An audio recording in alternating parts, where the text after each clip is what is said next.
Greeting HMC friends, lovely to be with you. May the Lord be with you today. Yesterday we had the privilege of being able to gather in our church and to pay tribute to one of the members of our church, and particularly one of the members of our Women's Auxiliary, Julie DeVar. I remember the very first time that I met Julie when I came to Hillcrest. I had a number of the WA ladies visit my home, and Julie was one of those. She struggled with her movement and through some physical challenges, and so she parked right next to the front door, got out of her car, and took a huge tumble onto the lawn. I remember rushing around with great concern to see that she was all right. And I was met with that determined voice. I am fine. I will sort myself out. And we knew that strong determination of Julie, despite her physical ailments, and that she lived with bruised ribs and broken ribs many times because she was not steady on her pin. But my word, that never stopped our Julie. She continued, and what an example she was, often almost half bent over, but that never stopped her. And so when I think of determination, I remember very clearly a moment in Scotland, sitting at a small waterfall on the River Dee, just a little stone's throw away from Balmoral Castle. My daughter Tegan and I were watching the salmon. It was spawning time, and the salmon were making their annual swim upstream. And this was a popular little spot of where people would gather because the salmon had to get up the waterfall.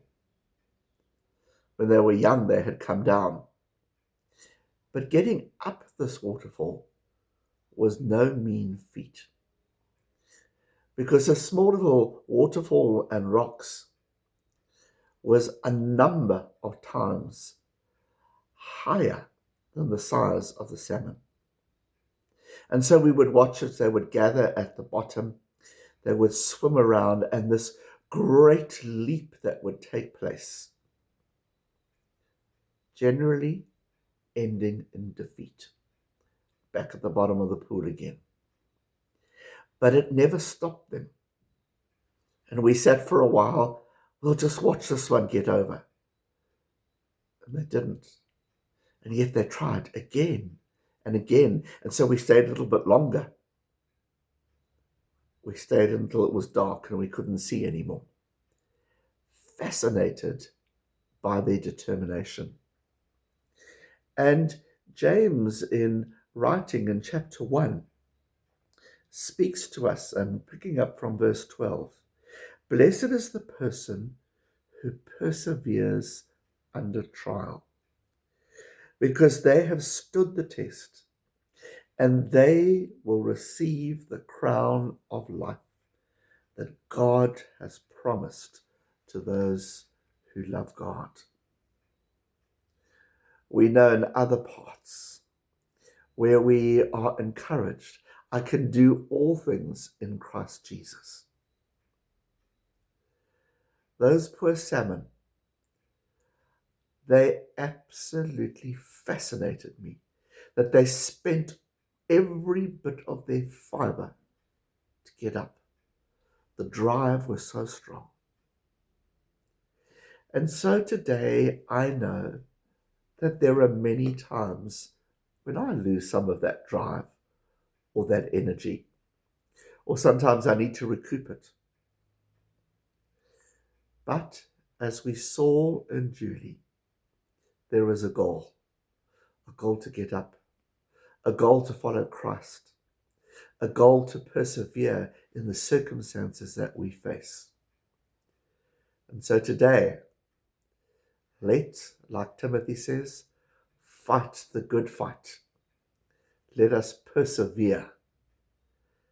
And we bless the memory of Judy, who has reminded us that we persevere in the strength of Christ. God bless and take care.